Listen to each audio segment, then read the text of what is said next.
Hello everyone and welcome back to my channel. In today's video, I tried to do a piercing reaction video, but I found myself just in a world of frustration with the video that I watched. So I'm still doing a reaction video, but it is just to one particular video because I spoke for like 20 years. This video is going to be about that reaction video, but it's going to talk a lot about the importance of going to the right person and piercer and making sure you go to someone with the knowledge of infection and disease prevention. It is just so important. Basically, I'm going into all the little bits and pieces of how your piercing could get infected from the beginning if you aren't going to the right person or the right shop with the right sanitary procedures in place.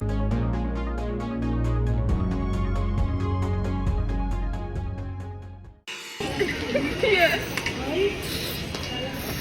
Right off the bat, please don't tell me that was just like a saline spray being sprayed onto the ears to sanitize them. Also, let's not put whatever you are using directly onto the client's ear. Absolutely not. Never, ever, ever. Even if this was a spray you were using afterwards to soothe the ear, you certainly don't put it on the fucking ear. That is like infection and disease control 101. You absolutely do not do that. Icky, yucky, it's sickening, bleh. Even if you were to use a saline spray afterwards to soothe the ear, you would still have to change your gloves before you pick that bottle up. Otherwise, it is already contaminated and it needs to be thrown out. That would be their like, I guess, communal one they use on every single person. So that is nasty, and you do not, no matter what, even if you are cleaning your piercings at home with the saline solution you have and it comes in a bottle, you don't put it on the fucking piercing. You like spray it away from it. There is no reason it needs to come in contact with the piercing itself. If you've got an aerosol spray like that, it can be done at a distance. Why are you touching it on the fucking ear? Like, it's no. And to be honest, I really don't see that being some sort of sanitization process. At the least, they should use an alcohol wipe, but I mean, you should be using iodine, and that isn't spray on. It does not spray on. Our first video back in, and I have seen it for 2 seconds and I've already seen so many issues with this. Damn, not happy. Oh, and of course we've got a piercing gun. And of course, this piercing gun wouldn't have been sterilized. So this is used on every single person. Regardless, you don't want to use a piercing gun anyway, but nasty. It's sickening. That was it. You can almost tell that that definitely didn't go through the exact spot that the person was aiming for. Another thing that's just so bad about piercing guns is the aim is just so goddamn awful. Yes, you can try your best, but it's still sort of like, yep, all right, that'll do. It's just forcing itself through. Whereas when you're using a needle, you have complete control over that needle and exactly where it is going to go. And that is why you can get so accurate with it. And accuracy is really important with piercing, so your piercings don't look out of place and off center. Oh, we definitely know this is a reused bottle because again, we went to the next ear and we're putting it straight on that ear. Regardless that it's on the same person, and if anyone were to have that argument that, you know, it's on the same person so it doesn't matter. No, it does matter because it's a different spot. When you're doing a piercing, you wouldn't use the same needle on a different spot on the body. You also wouldn't use the same pair of gloves on a different spot on the body. All these things play into sanitization and preventing infection, because this is the sort of stuff that creates infection from the get-go because there is bacteria moved from one spot to the other. It already isn't okay. Let alone the fact that this spray isn't doing the job it needs to. Basically, it comes down to the fact that you don't reuse anything from one spot to the next. Treat everything as if it is a new client, essentially. To do piercings, we use a lot of shit and it is very wasteful, and that is just a part of it to keep people safe and keep things clean and sanitized. So it's just how it is. Rather than, I don't know, some companies maybe trying to be cheap by reusing things, this I'm just not happy about.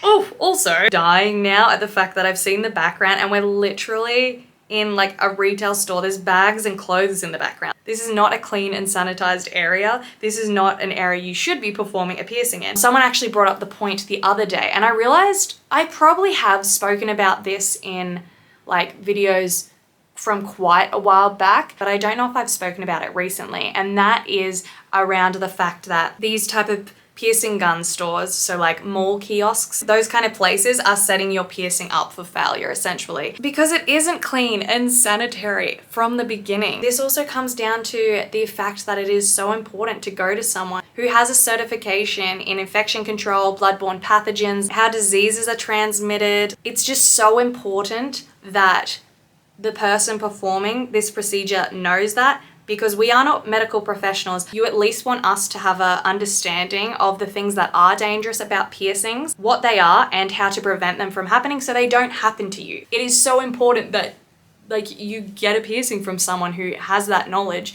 Otherwise, like, they don't understand cross-contamination and how things can like spread from one area to the next or one person to the next. So many things can be transmitted and infection can come about in so many ways that we need to learn how to prevent happening so that these things do not happen. But yes, back to the fact that we're in just like a retail store, and yeah, this person sort of said that like, yeah, it's set up for failure, and that is so true. In learning how to control and prevent diseases and infection, we learn about the space that we are piercing in and how important that area is to be clean and sterile. I completely understand that a space can't be completely sterile, like it's not possible, but we clean with high-grade disinfectants, and there are so many protocols and procedures in place to keep that area as clean as physically possible. There's procedures throughout the whole day, and then there's huge morning and evening procedures that do a full hectic clean as well. But then after every single client as well, there is a huge clean that is done in between as well. It's not as huge as like the beginning and end of the day by any means, but we still have to do cleaning procedures to keep up to a standard that is going to make sure that your client is safe and that it isn't going to be possible for infection or disease to be transmitted. You also have a sterile field that your piercing is done on as well. So like you've got a whole, I'm like going all over the place, but you've got like a whole room. The whole room is thoroughly cleaned. But then you also have a space where you do your piercing, and on this space you have a sterile field, which like you open up, it is actually sterile. The utensils you are using have not been touched.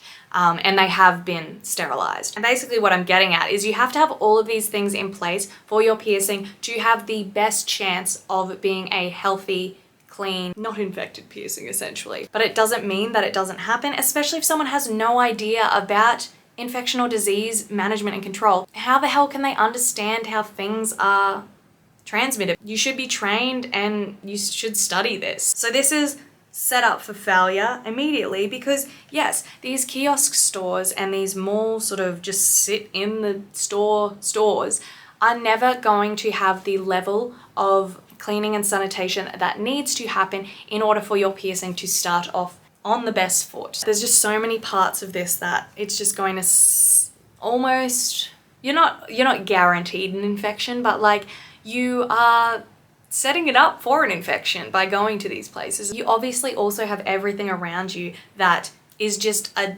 dirty bacterial mess. Like that's just the world, obviously. But when you're sitting in like a mall kiosk where you're like sitting in that center area, everyone's walking past, like there's like shit flying through the air that we can't see. To come in and destroy the field you're working on that should be sterile. I'm not saying that these sort of places would even have that kind of field. It would not exist, but it's like even the things that you might be taking out that you think are sterilized or are clean to begin with, automatically when there's just all this shit going on around you is no longer. That's why you need to be in a space that is super clean, like even free from dust. There cannot be any dust in a piercing shop at all, or a tattoo shop. Dust obviously carries fucking grossness and bacteria. Like, sorry for the rant, but there's just so much around this topic that I think gets sort of like brushed over. Like, it doesn't matter, but oh, and my piercing won't heal. Yeah, I wonder why your piercing won't heal, because it was bound for failure to begin with. On to the next gun. 1, 2, 3. No. Wherever. Oh, okay. So that was the whole video. I love that I reacted for like 25 million years. Also, we hate the fact that this person also has 6.5 million followers. Sorry, but like if you've got 6.5 million followers, do you not have huge sponsors that probably pay you so much fucking money? You could get the like top piercer in the entire world to pierce this shit, and you are going to the mall in a retail store to just get some fucking jewelry jammed through your lobes. Like, don't promote this. This is more so what I get at with these people who have huge followings, is like you're promoting like, oh yeah, that was all good. That didn't even hurt, that was fine. Whereas like I feel like there's so many videos around like piercing needles where people are like freaking out and like crying and it's the end of the world. But then when it comes to a piercing gun, it's all good. It's fine. It's not scary at all. It doesn't hurt. But it's like so damaging in so many ways. And then putting the narrative out there that it's all good. It's great. Like, look, I did it. You are an influencer influencing people to do these things. I can't even imagine how many views it has. I can't even find it. It was that long ago. This person just so followed. So things you can do to see if your piercer does have the knowledge of this is you can obviously ask them, quiz them. If you don't really know what you're quizzing them about, probably don't do that. You can ask them if they have some sort of certification around preventing infections and diseases. They are called different things all over the world. It seems like in America, it is a bloodborne pathogens certificate. That's not what ours is called here in Australia. So I don't know exactly what everyone's around the world is, but ours is around infection prevention and control. So ours is a infection prevention for skin penetration treatments, something like that. It's something along those lines. I did mine so long ago. Mine was a infection control certificate, but now like the name has changed. Ours is for skin penetration treatments, things like piercing, tattoos, and also laser. And there might be a few other things. Laser as in like laser hair removal, probably laser tattoo removal. It's hard to say sometimes though, because sometimes your state, your country won't have like the requirement for these. So your piercers may not have this, but it definitely helps if you live in a place where it is required, because your piercer has studied and had to complete and pass this certificate in order to even begin piercing or begin training even. You can always look out for it. These should be displayed at the studio you're going to, because obviously the studio and the piercers want to show that they have an understanding of this and that you are going to be safe as a client in their hands. This is just something that like brought up this in me, and I thought it was really important to explain this to you because I want to keep you all safe, and I want you to have the knowledge of what it is you're getting into when you're going somewhere that doesn't have these kind of qualifications, or you're going somewhere that you're not too sure about, or you're going somewhere that has a gun, because they are not safe and they should not be used, and I hate them. Sorry that I made this entire video about one video, but I had a lot to say, okay? And I hope I got through to you just about how important it is. Shut up. Just about how important it is to do your research into who you're going to. Thank you so much for watching this video. I promise my next video will be an actual reaction video. In fact, I'm going to film it directly after this one, so I'll see you for that one next week.